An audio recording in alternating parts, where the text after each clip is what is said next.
CM Chandrababu ఇచ్చిన హామీని 24 గంటల్లోనే అధికారులు అమలు చేశారు.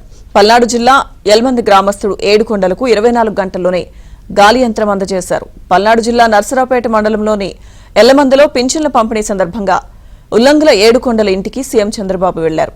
ఆ కుటుంబ పరిస్థితులను అడిగి తెలుసుకున్నారు.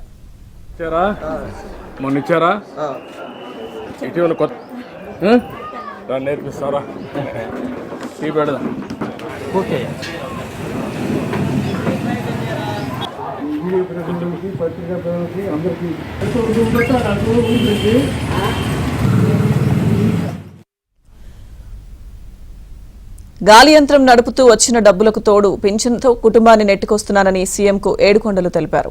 ఇక గాలి యంత్రం పాతదైందని కొత్తది కావాలని కోరారు. ఆరోగ్య పరిస్థితి బాగోలేక పనులకు వెళ్లలేకపోతున్నానని, ఎలక్ట్రికల్ దుకాణం ఏర్పాటుకు సాయం చేయాలని ఆయన కుమారుడు సురేష్ కోరారు.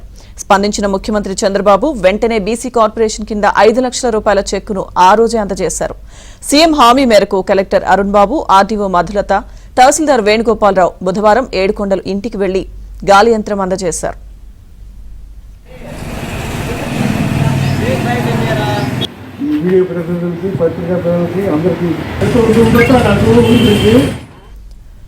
ఏడుకొండల కుటుంబ సభ్యులు సీఎం చంద్రబాబుకు ప్రత్యేక కృతజ్ఞతలు తెలిపారు. ఆయన రాకతో తమ ఇంటికి వెలుగొచ్చిందని, తమకు ఇచ్చిన మాటను అమలు చేసి ఆదుకున్నారని ఏడుకొండల కుటుంబ సభ్యులు హర్షం వ్యక్తం చేశారు. మాది నర్సాపేట మండలం. మాకు సీఎం గారు మా ఇంటికి వచ్చారు.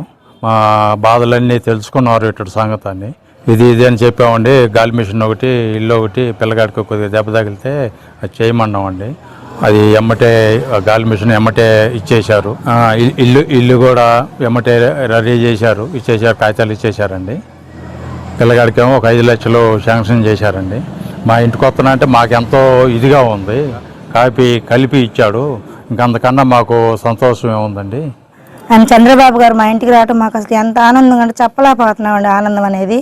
కానీ ఆయన మాకు వచ్చి స్వయంగా ఆయన చేతిలో మాకు కాఫీ కలుపుతుంటే అసలు ఆనందం అనేది పట్టలేకపోయామండి. మేము సాకులో అండి. ఆయన మా ఇంటికి రావటం అంటే మాకు అసలు ఎట్లా ఉందంటే అసలు ఇంకా మాటలా చెప్పలేకపోతున్నానండి. నేను చాలా బాగుందండి, సంతోషంగా ఉందండి. చేశాడు. మా వారికి లోన్ ఇప్పిస్తానన్నారండి. మాకు ఇల్లు కట్టుకునే స్తోమత కూడా లేకపోతే కట్టుకుంటారంటే కట్టుకోలేమండి, మీరే కట్టిండి అంటే సరేనని శాంక్షన్ చేసేసాడండి ఎమ్మటే. మాకు చాలండి. గాలి మిషన్కి మా మావయ్య గారికి ఇది ఇచ్చాడండి.